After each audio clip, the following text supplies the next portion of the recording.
Good morning, everybody. Hello. Yes, if you are a mother watching this, which is actually, um, according to YouTube, probably not true at all. The metrics for our channel is all male. I didn't hear a word you just like. I hear you. Say again. Talk again, Greg. There it is. Yeah, yeah. My dad watched a few. I don't think my mom ever has. Um, I can hear you and I see it bouncing, but let's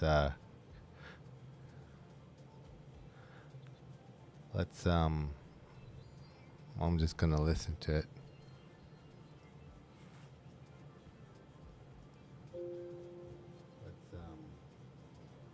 I'm just gonna listen to it. Yeah, you are not coming through on the YouTube at all. But it's not me. I I didn't change anything. Yeah, but that never controlled your audio.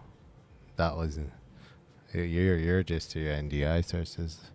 Let's try again. Chan. Going to Greg. Going to Greg.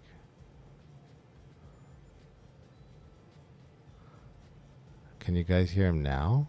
I'm just curious. I can read lips. It's all good. Okay. I told Greg I was going to do that anyway because we were having some problems with his mic beforehand.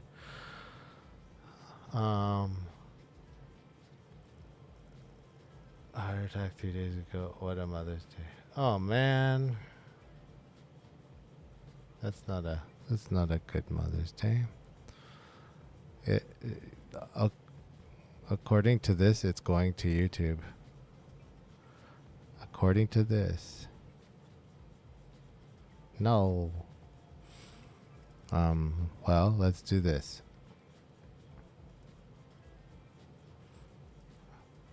Mm, hello, it is me you're looking for. Okay. I think that we could do interpretive dance today on 3D Make It. I'm fixing it. I got you drinking your thing. Okay, now? Do you guys hear him now? I'm just gonna unmute the. I got you drinking your thing. Okay, now? I have no idea why you're not coming through.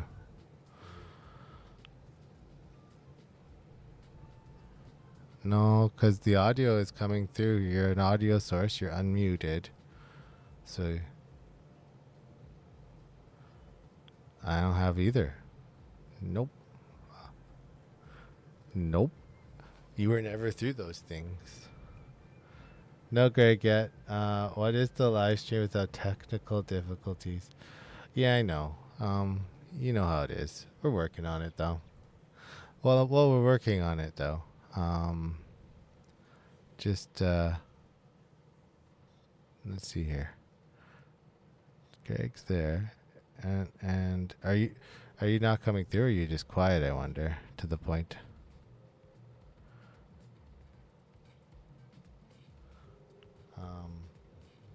Hmm.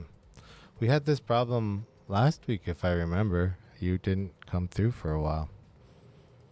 The,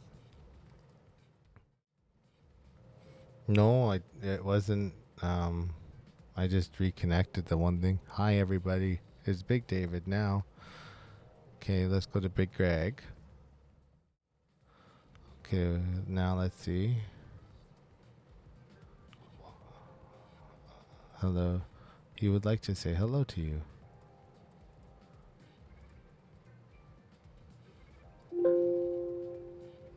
Hello. He would like to say hello to you. I literally can't hear you. Like they are all saying. Well, that's a new one. That is a new one.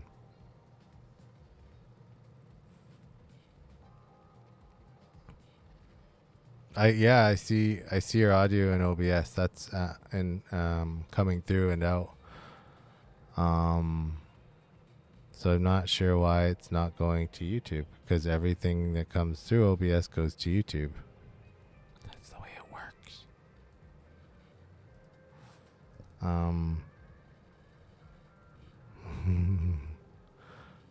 I can, let me think. If I do that, that would be wrong. Okay. 1 second. Yeah.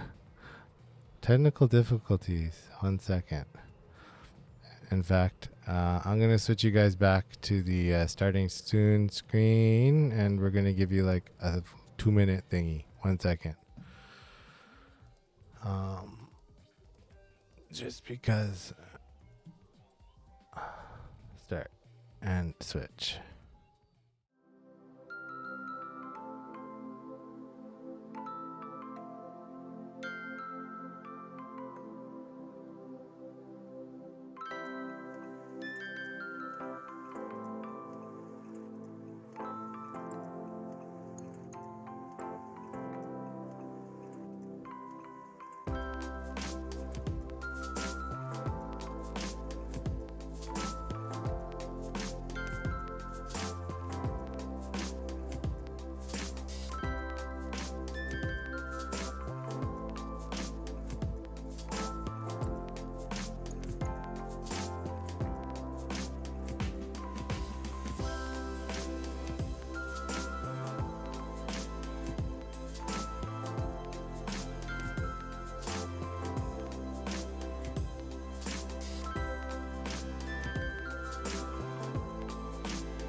Okay, now he's reconnected. Can you guys hear him now? If you can hear Greg, send the dapper dude. Dapper dude.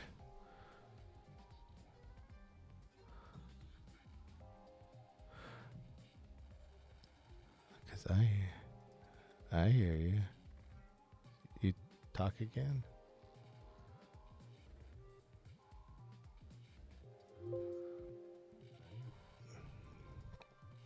Now I have to figure out how to get you in. 1 second.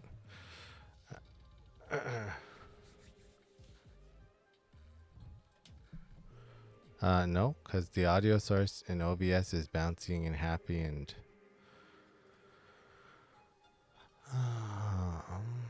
advanced audio properties. Greg audio. Why is this not active? Active. Now talk. Yeah. I like it. I like it a lot. That should just be for input, but now try. Hello. This is weird, guys. This is weird. I'm gonna. Yeah. Give us a second. We're gonna get this.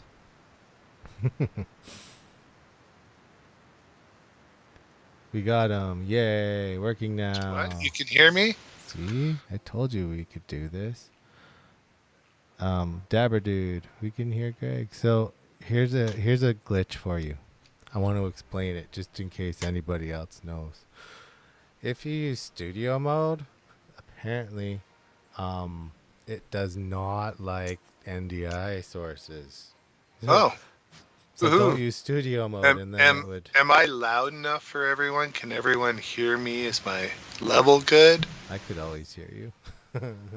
I know you could. I know, right? So thanks for holding on, figure that one out.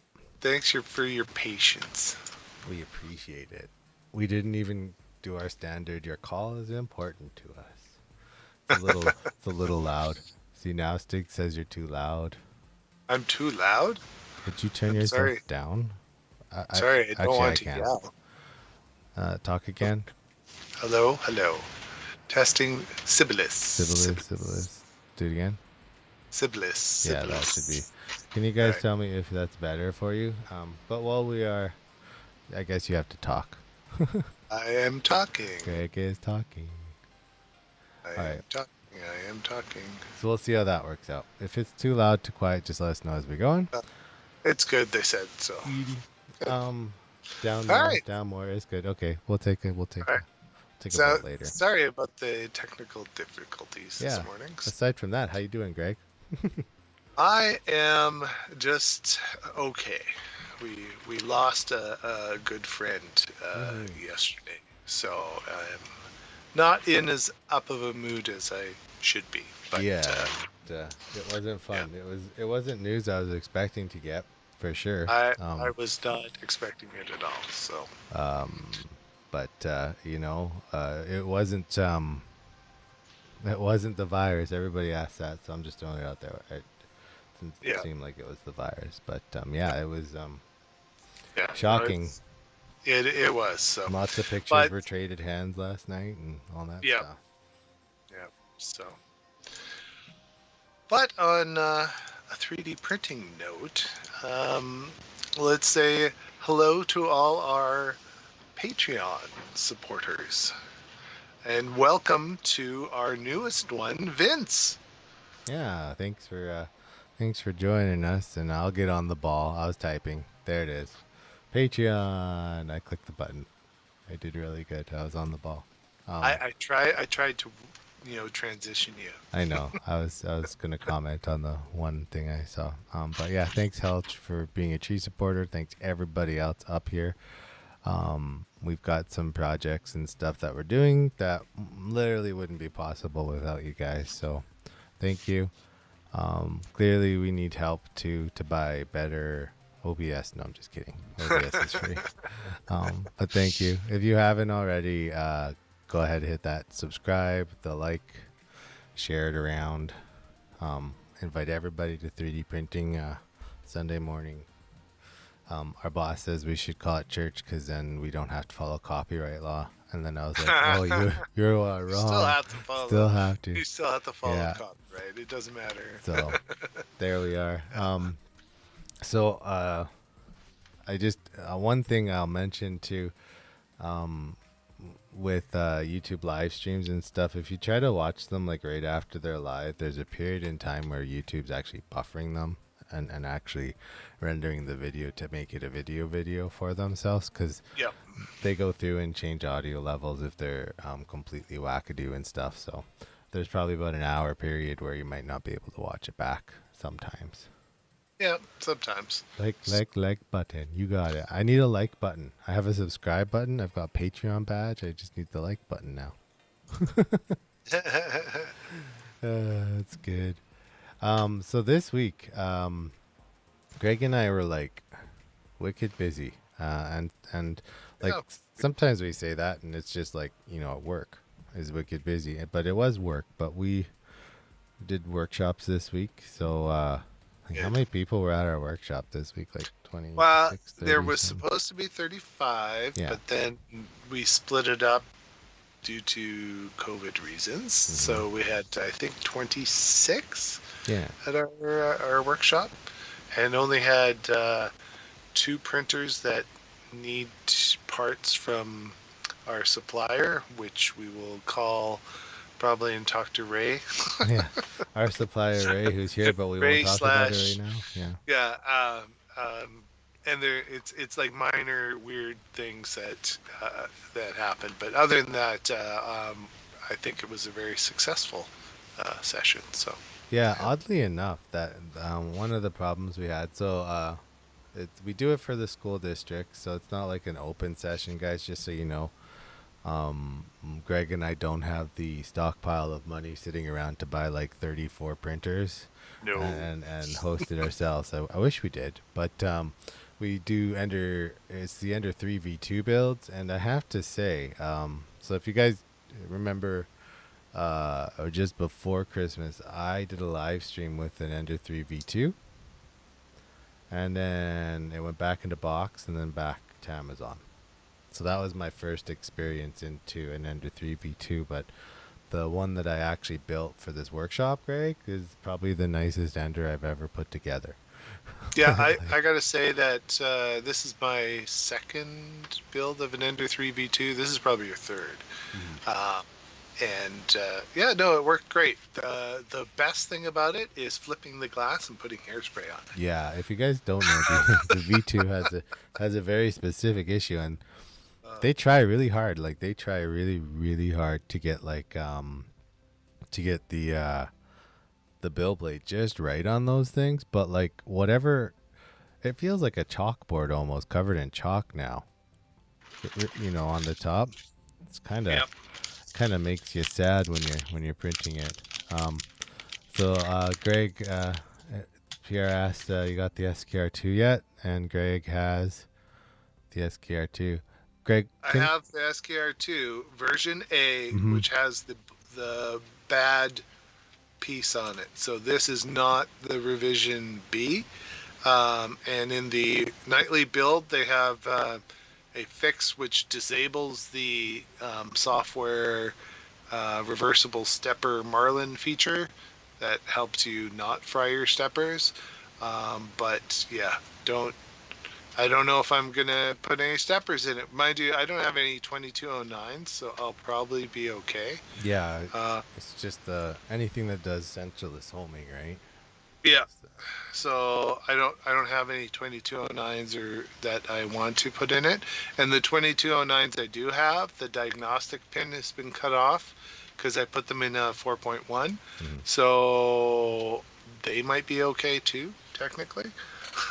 Yeah, because they don't have the pin. Period.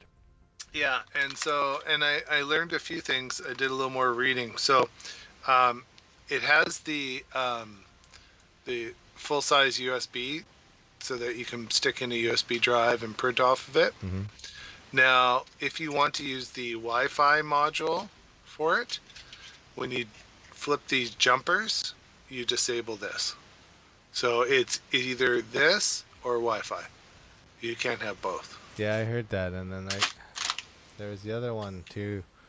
I think it was the Octopi, that new one or whatever. It had the USB hard drive port on it too, which was a little different, but same but different, which is cool. Yeah, well that one's kind of interesting, but that one's specifically designed for. It's kind of like the F-Sync or F whatever it's called. The other 8 one. They focused on the Vorons for those ones. Specifically for doing like clipper and whatnot. So that's kind of what they want to kind of focus on with those ones. So yeah, so I've got that, and then I've been playing with the new IDEX rep wrap. So there's the IDEX board. There we go. Yeah. There's the IDEX board, and so I've been playing with that, and I'm not sure if I can do a screen share. Are we set up for that, David? Sure. I don't know if your audio quit, but yeah, why not? We'll see what goes on. We'll see what happens. So I guess I got to share my screen. Yep. Just 1 second. Right now it's this nice black screen, and then you in the corner. Hold on. Share screen. So Rocky Mountain High asks, what are some good introductory resources for 3D printing? And so that's a loaded question, and they're all over the place. I would say that we have some good introductory stuff on our YouTube page and at www.3dmakeit.ca. All right. But we'll answer it more in a second for you. So if you haven't seen it before, this is the RepRap configuration tool, and I'm just gonna move your little head out of the way. So in order to configure a board, an expansion board, you would choose do X5 or whatever, and then you could then define your axes, and So you could have, extruder, a second Z, and you can have a second X axis and a second extruder. So that's how you do it in the duet world. They are working on the tool. So I've added the RepRap IDEX here, but they haven't quite fixed the tool yet. They were supposed to do a commit the other night, but they haven't quite got to it. But you cannot choose the second tool head on here. So I can't choose E1. So it won't generate it. They did send me a config file that generates it. And the other thing I just thought was interesting, and I thought, and I kind of chatted about it on the stream the other night. If you look at the this is just like Marlin. They have a nice configuration page with all the M codes and whatnot. Except I think I went too big. So I want the M5.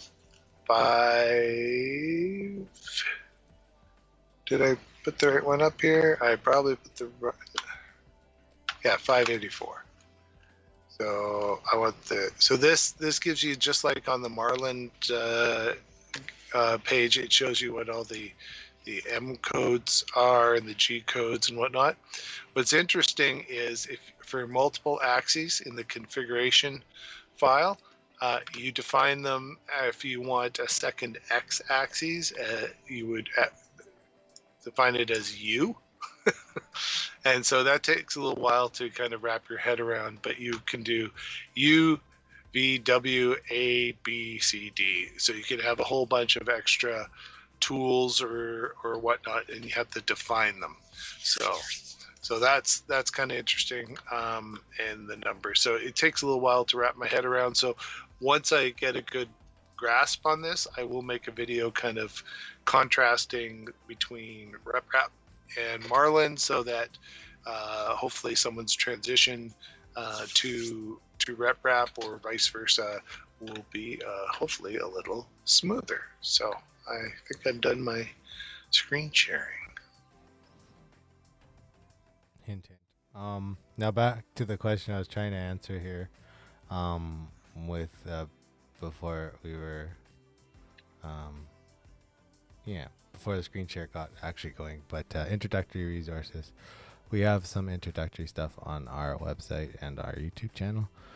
But I guess you could also. It depends what you're looking for. Honestly, for introductory stuff, right? Like Teaching Tech is good. Some of his stuff. And this is a good forum to ask questions here. We also have some good help in Discord. So if you're a Patreon, you can share your knowledge in there, and we'll help you out and whatnot. So there's always help around, and we do try to point you in the right direction if you ask stuff on our comments on our videos and whatnot too. But a lot of times, if you ask a question, we can direct you to a video we probably did on that topic in the first place. That would help you, and we could go into a little more detail, because the video tutorials are normally fairly easy to follow. We hope they are. Mostly. The Vince S RepRap works on every 32-bit board. So in theory, yes, you have to have Wi-Fi or a Raspberry Pi connected to it to do the Wi-Fi portion for you. Well, it's kind of... It's like you gotta have... there's a website, and I forget the name of it at the moment, but there are a few chosen ones that people are hacking, basically. I can give you a list. I can actually has the website. Second. Busy here doing for 6 switch wires. That's a huge project, Ben. It's So let me share my screen and I will show you. So, Team Gloomy. 1 second, I gotta get you back. Okay, there. Now you're back. So Team Gloomy, what they've done is they've made an LPC STM32 rep wrap conversion. Basically, they took the standard rep wrap and they have been working hard on making a basically my understanding, and this is just rudimentary, the team can correct me if I'm wrong. They basically have their own version of the like in Marlin, we have the boards file that allows us to define the pins and whatnot. So they take the Duet firmware and then they have this boards file, which then allows translation of what pins do what, and then that allows the Duet software to then interact with a specialized version of the firmware on the boards. And the supported boards, so LPC boards, there's a number of them here. There's the Fly, there's a SKR version 1 through 1.4 turbo, SKR 3 turbo, and then a lot of the STM32 boards. They've got the new ones from Fly, they've got the SKR Pros, and the new rep wrap. So there's a number of boards that are supported now, and there's also a variety of screens that are supported, and they also tell you which ones support what Wi-Fi, because you need I believe the Wi-Fi has to communicate over SPI in order for it to then be able to read directly to the SD card and do the web services and whatnot. So this is a really good resource. It's Team Gloomy, and it's you just search for Team Gloomy. I put the link in chat too for everybody. So it's a really good resource, and then they refer to back, because once you've converted it and got the firmware on it, all the Duet resources that explain how the axes work and everything are fully relevant. So you can then do any of the research on the full rep wrap side of things, and it applies. So it's really interesting, and I've learned quite a bit. Let's awkwardly leave you on the screen share for a second. No, I'm just kidding. Just kidding. We'll bring you back. There you go. There it is. So I've been doing a few things too. Greg had a rep wrap video or live stream, not rep wrap, but live stream yesterday for his hot end. Yep. And I wanna ask, because I know I saw a thing last night in mine in the comments, but like I never got a chance to really talk about it. But you said you clogged up or something? Yeah, and I think you know how all metal is a little bit finicky with the retractions and whatnot. Like you have to make sure that you have everything adjusted. I think I had a couple things. Like I think the temperature that I was running was too hot for the filament with the new hot end, because it's all metal. So I probably bump it down a few degrees from where I had it. Yeah. And then I think my retraction was a little bit weird. So I'm going to have to play with that a little bit and tweak it. And then someone commented on YouTube about it, and it is not the best setup with the plastic shroud and everything if you want to do upgrades. If you're just swapping to an all metal and you're going from the stock to an E3 or E3D V6, no problem, that works.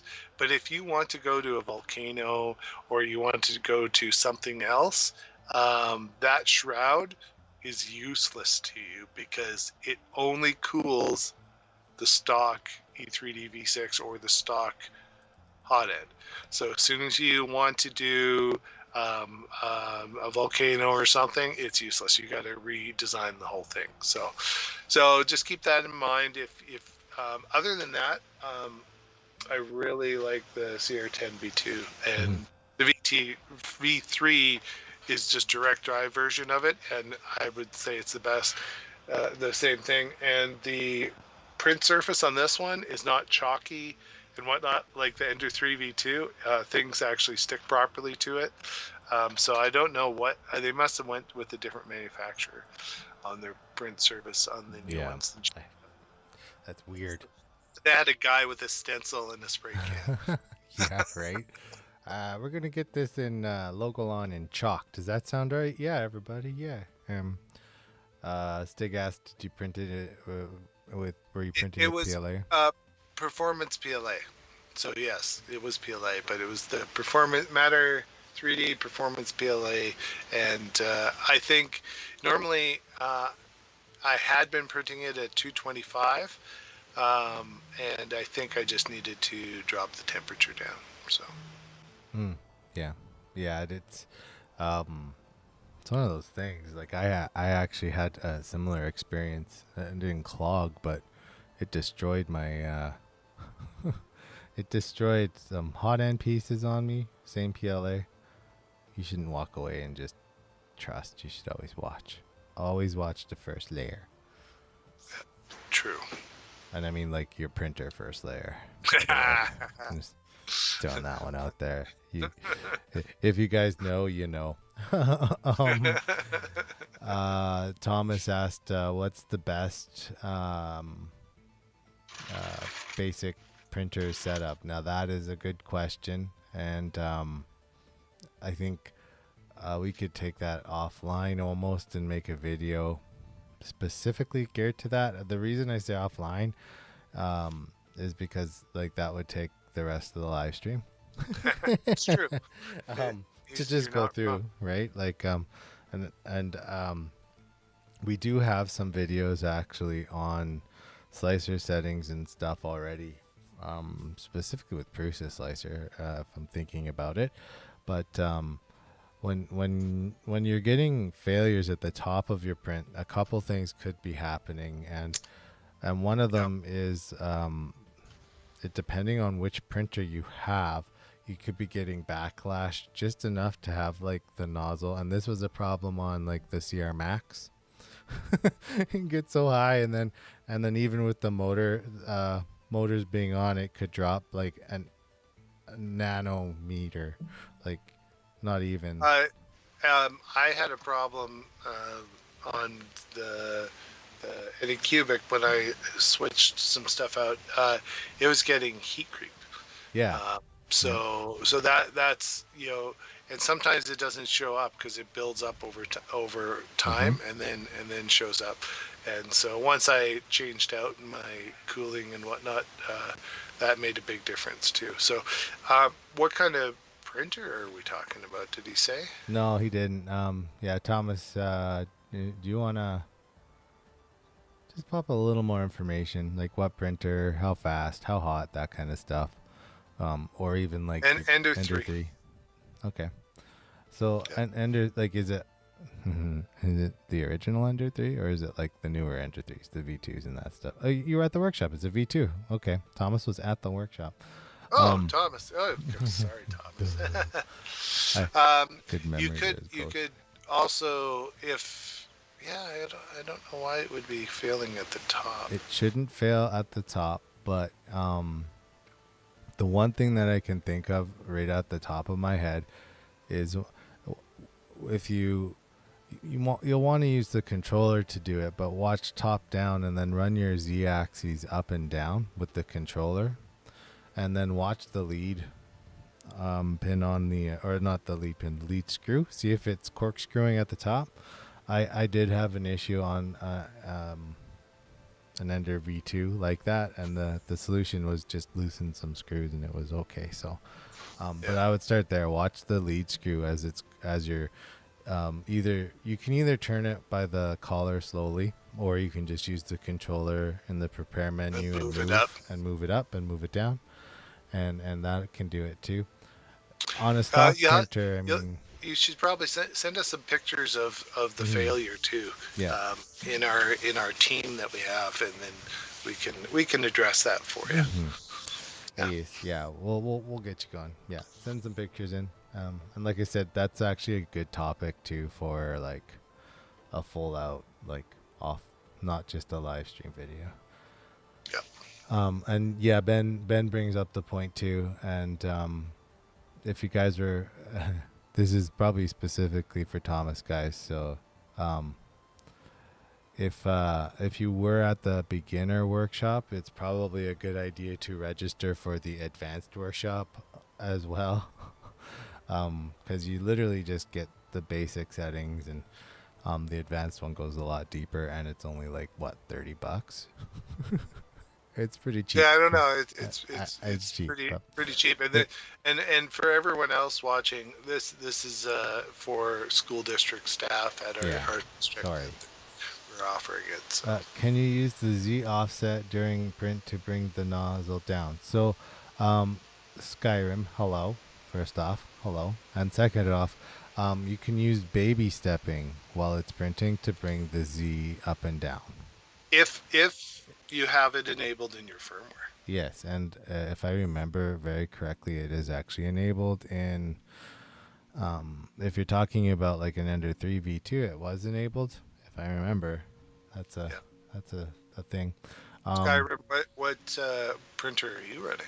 Yeah, it's a good question. Now, Ben brings up an interesting point. Greg kind of talked about it too, but heat saturation. If you have a fan that's malfunctioning, and especially if you're using like performance or PLA plus, high temp PLA, and those kind of things, if you do have a malfunction and have some sort of saturation issue in the hot end there, you could have heat creep, and that'll get your print immediately. The other thing that can build up over time is if your PTFE tube wasn't seated perfectly with the hot end, like you have to press down initially before you start printing so that it's nice and tight with the hot end before you put the clip on. If there's a tiny gap in there, over time the heat creep will heat up, and that's the material will get in there and cause some issues. So that could be a possibility too. So there's some troubleshooting stuff that we can definitely do. Definitely. And so Skyrim says he's running a CR10 with an SKR board. So if you did enable or use the SKR example firmware too, you should have a baby stepping in the tune menu. So while you're printing, you just hit the dial and then you go tune, and then it'll let you baby step. If you do not see that menu, it is not enabled in the firmware, which means you'd have to change your firmware. Yeah, so, and that's in configuration advanced, I do believe.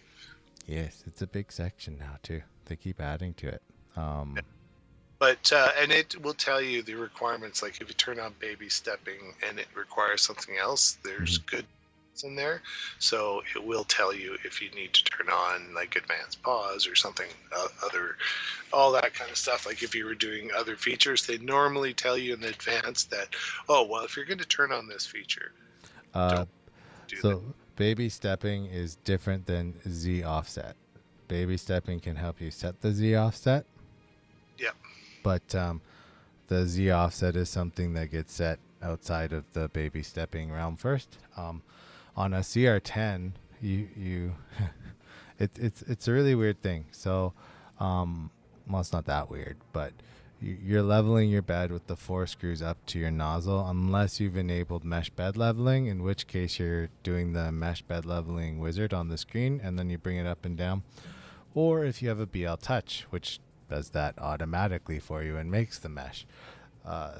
So when you're doing those things, the Z offset is important, and it gets set when you're doing it per point. Now, the actual Z offset in a slicer, so like Bruce's slicer or Kira, right? In theory, on a CR10, you don't need to use it. On some printers, you do. So I've seen what is it? The Raise 3Ds use it, and it just sets the. It's the same idea as a probe offset, but it sets the actual height of the Z nozzle to the bed, and then it just makes sure it adjusts that every time. So yeah, I personally would rather have it set properly in the firmware and then not put it. Just never touch it again. Mine is 0 generally on. No. Do you have a BL Touch Skyrim? Just out of Thomas, yeah, just wondering. But yeah, Z offset is different than baby stepping. Baby stepping lets you like, and here's the thing. Okay, so like when you're thinking, and I'm gonna touch on your comment in a second, Stick. I didn't forget about you. Don't worry. When you're doing a first print on an ender, and I know lots of the veterans in the group do this as well, you can just turn the knobs, right? If you notice that something's not sticking right, it's often faster to look at the print and go, oh, you know what? It's higher in the back corner, so let's bring that down with the knob, right? And I know Greg and I do it all the time. Yep. And that's quick. Baby stepping is good if you're using a probe, a BL Touch, an ABL, because it's made a mesh, or even manual mesh bed leveling. That would work too. If you have a mesh you're working with, you don't want to play with the knobs because it's already done all the digital build platform for you. And if you're playing with the knobs, you're offsetting everything. So, and he says he has a Pinda. Yeah, so. A Pinda. Yeah, that's actually really similar to my. It's not a Pinda, but I do have an inductive probe on it, and remember with the Pindas and the inductive probes to like start the mesh at about half temperature. Well, and that's the thing. You want to make sure that when you set your offset and everything, make sure that it was set with at printing temp, so that way everything is happy. Because I know the Pinda has a temperature probe in it also, so it knows temperature and whatnot. It tries to guess. So Stig made the comment like, I love the direct drive. There's no problems with Bowden slop, and I would agree with that. I've fixed my Bowden slop at the extruders. Right? Yeah, that's better. Yeah, you did the old screwdriver trick. Yeah, so I can't remember which video it was I saw it, but basically wasn't it Stefan? I'm not sure if it was Theron or Stefan, but basically I have the metal extruder, so my PTFE goes right through. So the coupler. So then I flared out the end of the PTFE tube so that it actually can't be pulled out of the coupler, and then I put a couple of washers in there and then tightened it down so that it's is against the extruder, so it has a nice wide opening for the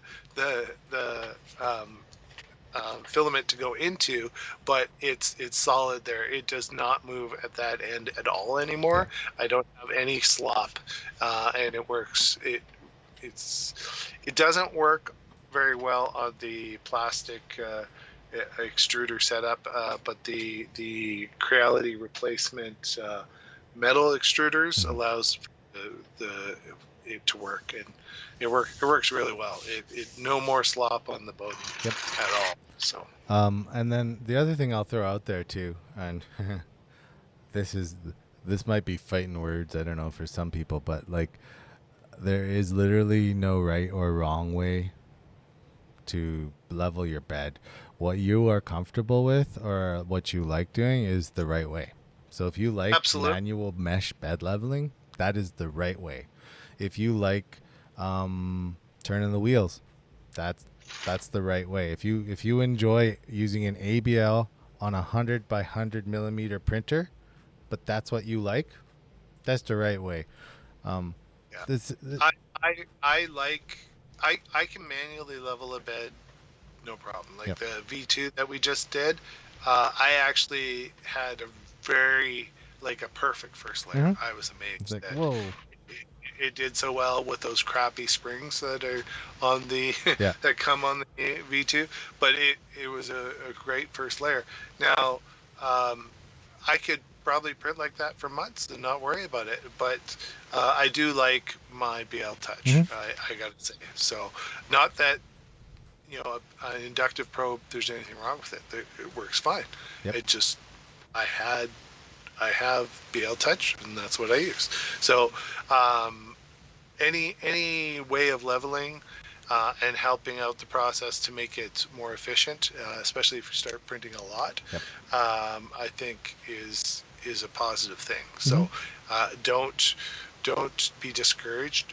Learn how to manually level your bed, Yeah. That's and learn that first. is Yeah. the key, because no matter if you have a BL Touch or a Pinda probe or some other probe of whatever, a good manual level before you start your probing is very important, Yep.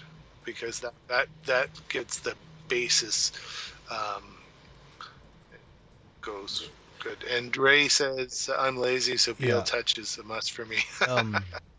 The Well, and good springs. So yeah. I highly recommend replacing the springs. If you don't have the yellow or blue springs on your printer that are by your leveling wheels, uh, I highly recommend Yep. replacing those. And then your use case guys for your printer also will tell you exactly like should you be using some sort of probe. Like for me before the pandemic, I was not home at all, but I like to start my print jobs remotely, which means I was not there, to manually level the bed before each job to make sure like we'd have success. So it made a lot of sense to put probes on the printers that I was using the most so that I could have some sort of Yeah, success, right? Like, um, and the bigger your printer, like a CR10, for example, that Skyrim has. One of the things that I highly recommend on any larger or dual driven Z motor bed is don't Y off the 1Z motor. Make sure that you use E1 as your second Z stepper, so you can auto gantry level, because it then drives your steppers independently. We have a video on yep. that, to the G34, and I tell you, on the both my larger printers, having it you have your really good level first, and then it parallels your gantry to the bed, and then it does your mesh, and then I rarely have a failed print unless I go all metal hot end. And you're humble about it. unless I have an all metal hot end Right. And and then I've it's screwed up my retractions. so, So then I got to tweak all over again. So right. we all go through it where we have bouts that our printer was working perfectly and we changed something, Yeah. and then we're frustrated for a week. And, So and we do have a few it videos on like the bed leveling, probes and stuff too, right? yeah. Yeah. Like, so Stig made an interesting comment here, and and so did Helge. Yeah, so manual bed leveling, it does become like muscle memory ish, like Yeah. exactly what. But I want to get to Stig's here too, and comment. It's not a question; it's a comment to be clear. But he said, with the Ender 3 bed size, you shouldn't need to level your bed before each print. Depends on if you have a perfectly level bed, if you're lucky. And it depends on the how well you built the printer in the first place, right? If everything was square when you built it, and I gotta say that with the older springs, I had to re-level my bed every like maybe 10 or 15 prints or something. Yep. Now with the stiffer springs, I don't think I've re-leveled it. Um, I haven't made a change on it, but once I got it in level, I haven't re-leveled it. Yep. So even taking on and off the magnetic build plate, I've got the flex plate here. It doesn't mess it up because the stiff springs keep it nice and rigid, and it doesn't mess it up. So yeah, and like I gotta agree. Like I'm not saying that he's not right. You probably are right, but there are some upgrades to get you to like that solid point that isn't just an ABL. But again, I have ABLs on all my machines, so. and springs is updating your springs is under $10. Cheap. and for under $10, you'll probably get like 12 springs. Yeah, and so if you ever get another printer, you already have springs for your next printer.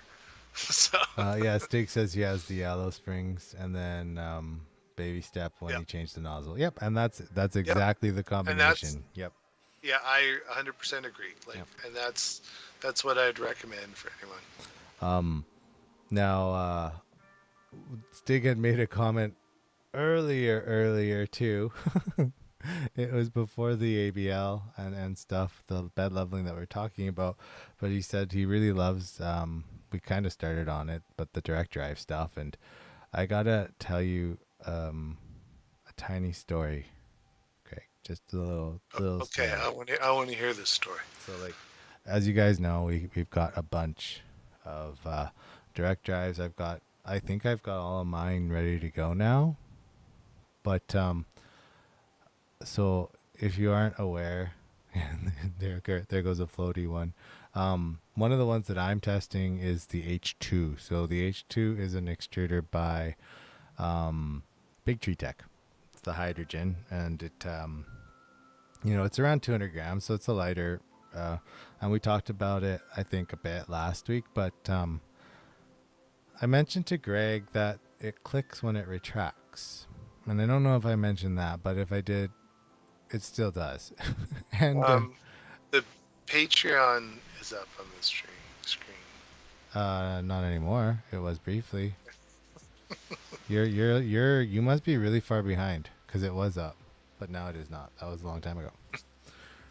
I just threw it up. But anyway, it clicks on retractions, but not extrusions. And at first I thought it was a speed issue with the retractions. So then I tuned that, and it got better, but it didn't go away. And then when I took it apart because it clogged, which, by the way, that's a fun process too, because it's all enclosed. But I noticed that the gears they were a little sloppy in general. So I don't think the QC guys got to it, and I think in researching it a bit, that's like a problem with that extruder. So I'll probably live with the click until it stops clicking anymore, and then replace it with something. So, well, yeah, but it makes me sad. Well, I guess once we do our full review on all the extruders and whatnot, I guess we'll get a good idea. And I haven't decided which printer what's going on yet, so I gotta determine that. But I think the Ender is going to receive the LGX. That makes sense. Yeah, it makes a lot of sense. But so that's just my, and then all of a sudden too with the H2, it started bulging rando in prints. So it's not like a Z wobble where you have a whole layer that's just a little bit and then comes back. And it's not like a layer shift where like the part moves. It's literally a bulge, and like it's I know it's not a symptom of the Z screw. It's something's going on with the extrusion retraction. I just gotta figure that one out. So the original heading for that topic was the H2 is making me cry, but we changed it a little more happy.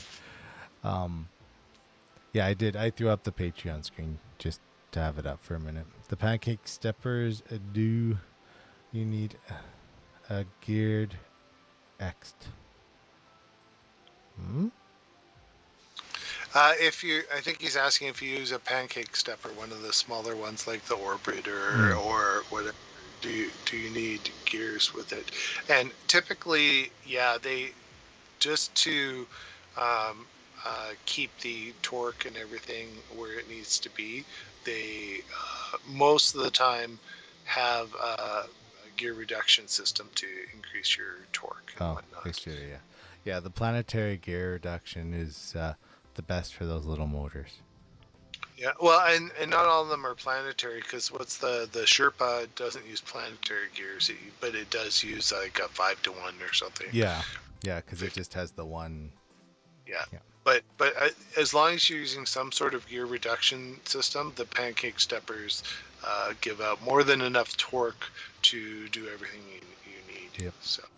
Yeah, and they're good little light options, right? Like, you would never directly drive your pancake steppers. It would be like LG discovering that direct driving laundry wasn't the greatest idea on the planet. But yeah, that's the little orbiter guy. And it's pretty. That's a tiny stepper. Mm-hmm. That's the LDO mini. That's the orbiter. Yeah. Nailed it. So that's coming up. We're just finalizing some stuff, and then we'll do a big roundup on them. Yeah. And I think if you guys, cute. It is cute, isn't it? It is. Aw, it's darling. It's amazing. Like, even if you compare this one to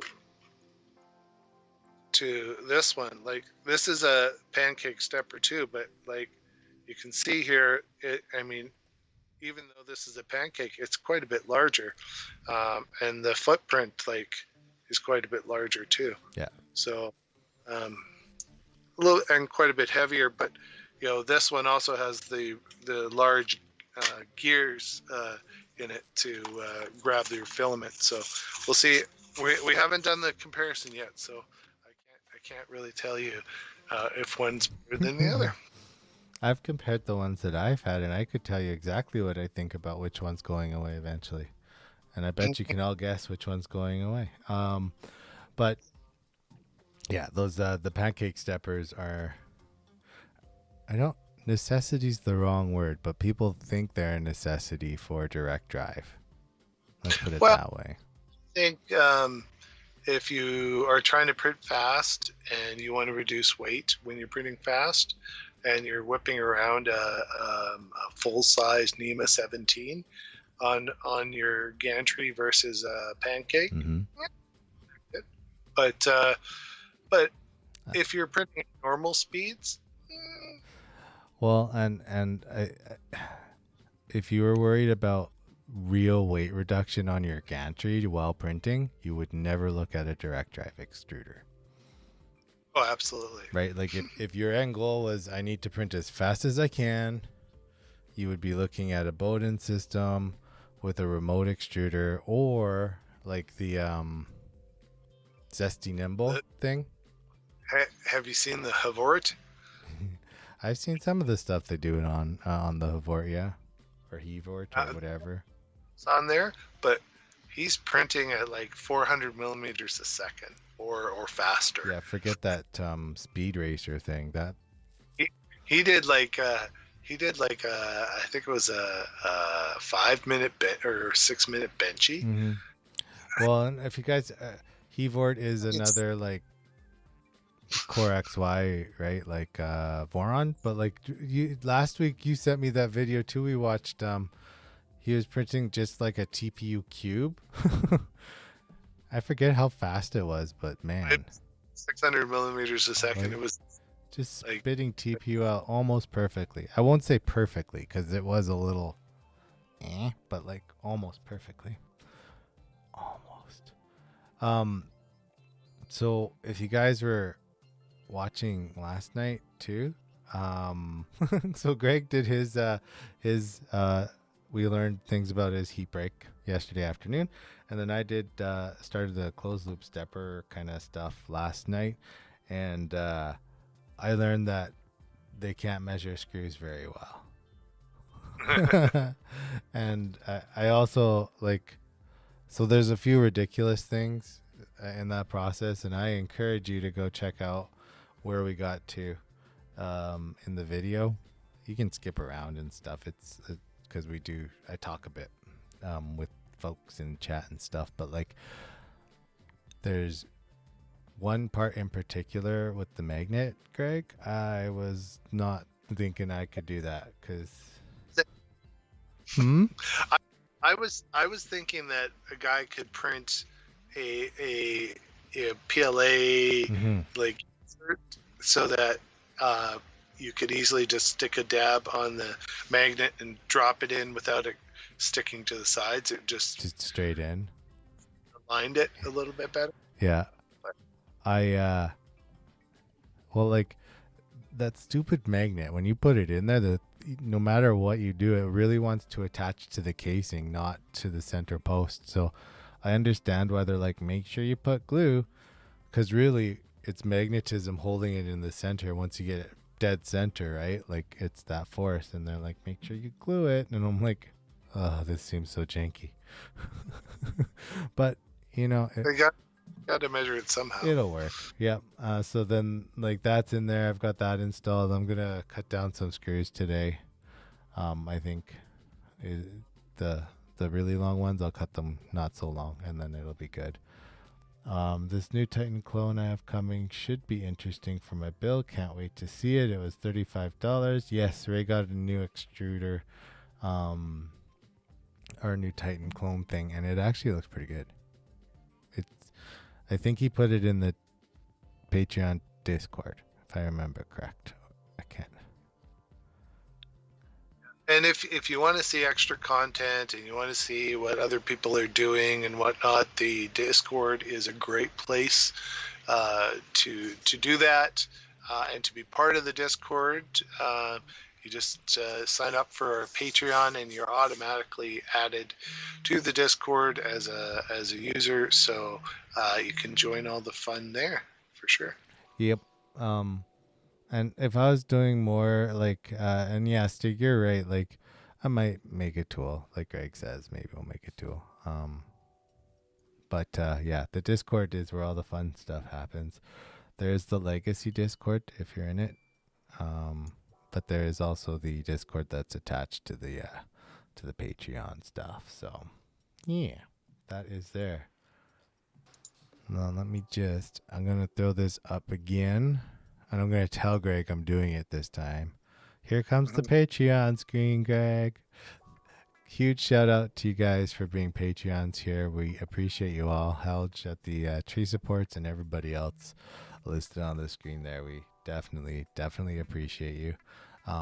If you're interested or you want to check out, we do have some public posts too over on Patreon, so you can join without pledging. If you're not familiar with Patreon, you can do that too, follow. But patreon.com/3dmake is the place to be. And we have our podcasts. We have the other one almost ready to go. Greg had to run to a massage appointment that we forgot about. So like we were like almost at the edge of that his phone went off. So like we literally have like 5 minutes or something to finish. I think it's pretty close. So we're gonna finish that up the next podcast. But and we have content for the next one. So yeah, right. And I forget. I think it's just 3D Make It, and it's the podcast. I'm pretty sure that's what we do for everything. So just check us out at 3D Make It on the podcast of your app of your choice. Apple's a little slower just because. But yeah, just so y'all know. And then the last thing I mentioned is here, I'll pop it up on screen too. But if you guys are wanting to find out where we're at, what we're doing, what we got going down, 3dmakeit.ca. It's annoying because you have to use www.3dmakeit.ca.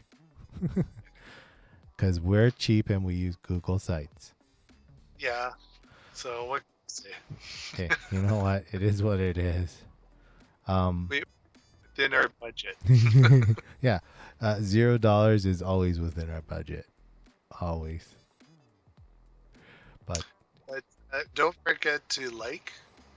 And if you haven't subscribed and you're enjoying what you're seeing, we have more live streams every Sunday and we have various videos coming out throughout the week ahead that should be pretty interesting. But on this very happy Mother's Day, we wish you all the best, and we will see you in a week or sooner, depending who you are. Have a good one, y'all.